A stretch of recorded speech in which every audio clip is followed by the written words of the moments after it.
তরমুজ আনা একের পর এক কাটতে পারবে না।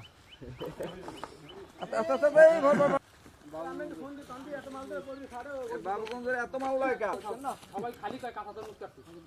বাইরে দেখো কত কি কাঁচা তরমুজ কাটছে।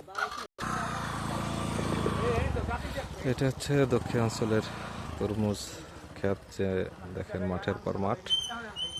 আর মাল বেশি তরমুজ দেখাই, দাও ওই মাল দাও ওই কত একটা কত। এটা হলে যখন মাঠ থেকে উঠানো হয় তখন তরমুজের অবস্থা। তরমুজ সবগুলোই পাকা মনে হইতেছে, কারণ হলুদ হয়ে গেছে সবগুলাই। এরপর এখানে গাড়ি আসবে, যেই ট্রফি গাড়িগুলো বলা হয় সেই গাড়িগুলো, এবং সেগুলাই করে এইগুলো ট্রান্সপোর্ট হয় দেশের বিভিন্ন জায়গায়।